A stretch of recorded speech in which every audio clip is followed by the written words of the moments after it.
US officials have proposed to send peacekeepers from non-European countries to Ukraine in the event of a ceasefire, The Economist has reported. According to the magazine, they are primarily talking about a military contingent from Brazil or China.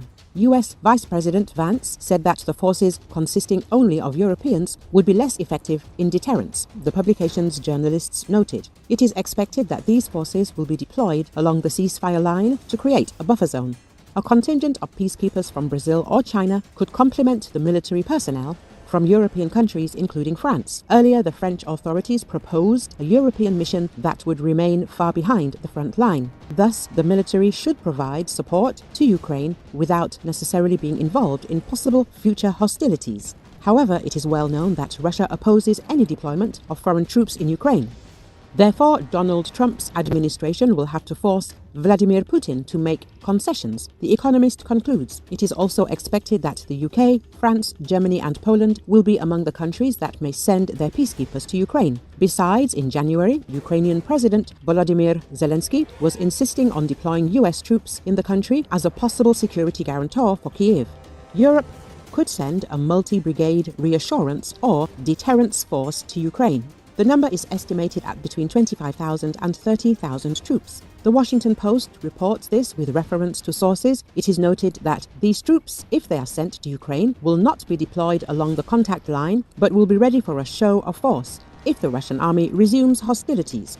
At the same time, the publication notes that the troops could be supported by a large number of forces from outside Ukraine if they need to quickly build up their forces and advance. France, meanwhile, has carried out more advanced military planning, with estimates suggesting it could send around 10,000 troops, though other European allies are still more worried or have limited military capabilities, two people familiar with the matter said. Ukraine's European backers are jockeying for a role in talks to end the conflict from which they have been excluded, even as those negotiations could reshape the continent's security landscape.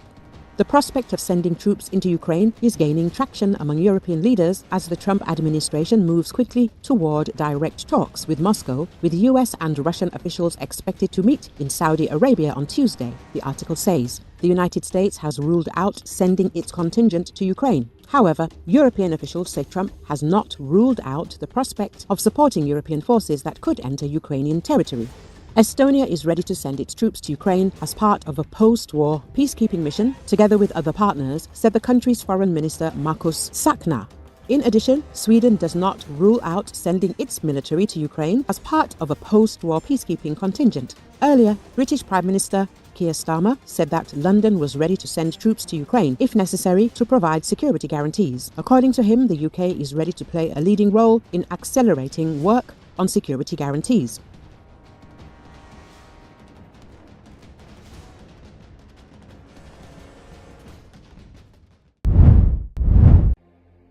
Ukrainian President Volodymyr Zelensky placed a wreath at the mausoleum of Turkey's first president Mustafa Ataturk on Tuesday.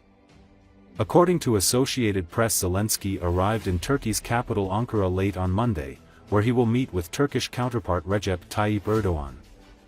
Zelensky arrived from the United Arab Emirates as he continued his latest diplomatic tour amid his country's ongoing war with Russia. The tour comes as senior American and Russian officials prepare to hold talks in Saudi Arabia on improving their ties and negotiating an end to the war in Ukraine. US-Russian talks in the Saudi capital Riyadh follow a telephone call between President Donald Trump and President Vladimir Putin, in which the American president said they agreed to have our respective teams start negotiations immediately.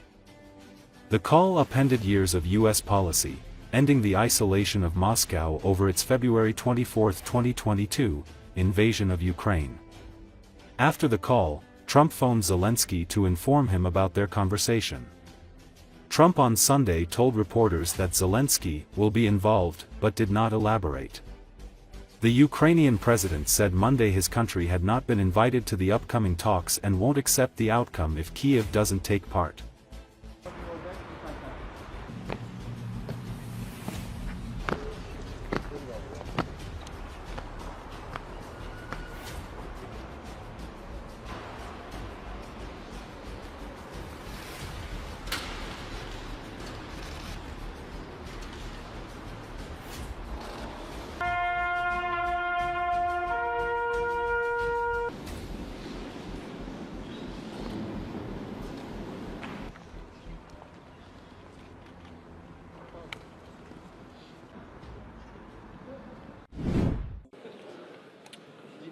European leaders arrived in Paris for security talks Monday, as concerns grow over U.S. President Donald Trump's approach to ending Russia's war against Ukraine.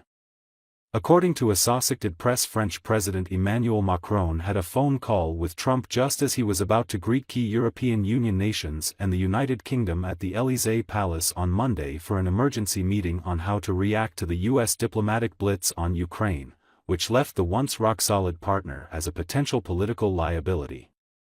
Macron's office would not disclose details about the discussion. Leaders of Germany, the United Kingdom, Italy, Poland, Spain, the Netherlands, Denmark and the European Union are holding talks on how to deal with Europe's security quandary.